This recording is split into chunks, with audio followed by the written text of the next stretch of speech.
இந்த வீடியோ பார்க்குற எல்லாருக்கும் வணக்கம். நாம் இப்போ என்ன பார்க்க போகிறோம் அப்படின்னா, லெமன் இல்லாத லெமன் டீ போட போகிறோம். அதை தான் எப்படின்னு இந்த காணொலியில் பார்க்க போகிறோம். வாங்க நம்ம எப்படி லெமன் இல்லாமல் ஒரு லெமன் டீயை போட போகிறோம் அப்படின்னு. கொஞ்சமாக 1/2 லிட்டர் அளவு தண்ணி உள்ள ஒரு பாத்திரத்தில் 1/2 லிட்டர் அளவு தண்ணீர் எடுத்து அடுப்பு மேலே வச்சுக்கலாம்.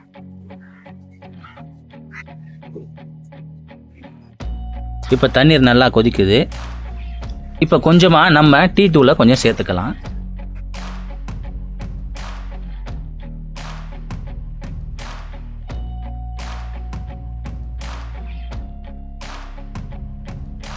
டீ தூளை நம்ம போட்டாச்சு. அது கொஞ்சம் கொதிச்ச உடனே அடுத்தபடியாக லெமன் டீயை தான் நம்ம ப்ரிப்பேர் பண்ண போகிறோம். லெமன் டீயை எலுமிச்சம் பழம் இல்லாமல் நாம் எப்படி லெமன் டீயை செய்ய போகிறோம் தான் இந்த வீடியோவில் நீங்கள் பார்த்துட்ருக்கீங்க.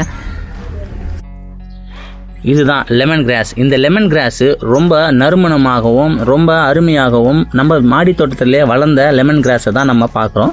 இந்த லெமன் கிராஸை வச்சு லெமனே இல்லாத லெமன் தரக்கூடிய நறுமணத்தையும் அதில் இருக்கக்கூடிய சிட்ரிக் ஆசிடையும் இந்த லெமன் கிராஸ் கொடுக்கும்.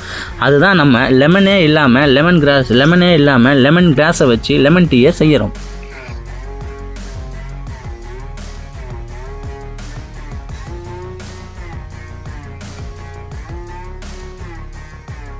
இப்போ நம்ம சேர்த்துருக்கிற இன்க்ரீடியண்ட் நல்லா கொதிச்ச உடனே வடிகட்டி நம்ம கொஞ்சமாக தேவையான அளவு சர்க்கரையை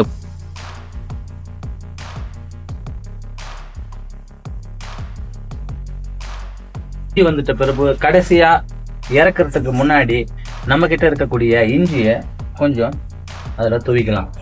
இருக்கக்கூடியது நவம்பர்லேருந்து பிப்ரவரி எண்டு வரைக்கும் நம்மளுடைய தமிழ்நாட்டில் ரொம்ப பனிக்காலமாக இருக்குது. அதனால் வெளியில் வேலைக்கு போகிற ஆண்களுக்கோ இல்லை பெண்களுக்கோ இந்த மாதிரி மாலை நேரங்களிலோ வீட்டுக்கு வந்த உடனோ இல்லை காலையிலோ இந்த மாதிரி நீங்கள் டீயை வச்சு குடிச்சிங்க அப்படின்னா உடலில் இருக்கக்கூடிய சளிகள் எல்லாம் அருமையாக வெளியே நீக்கிடும். இந்த டிப்ஸ் உங்களுக்கு மறக்காமல் பிடிச்சிருந்தா லைக் பண்ணுங்கள், ஷேர் பண்ணுங்கள், கமெண்ட் பண்ணுங்கள். மற்றும் குழந்தைகளுக்கும் இதை நீங்கள் கொடுத்தீங்கன்னா உடலில் இருக்கக்கூடிய சளி மொத்தம் வெளியே அறுத்து எடுத்துடும். இஞ்சி போட்டு கடைசியாக ஒரு கொதி வந்த உடனே நம்ம இப்போ டீக்கு குடிக்க ரெடியாக தயாராகிடுச்சு. வாங்க.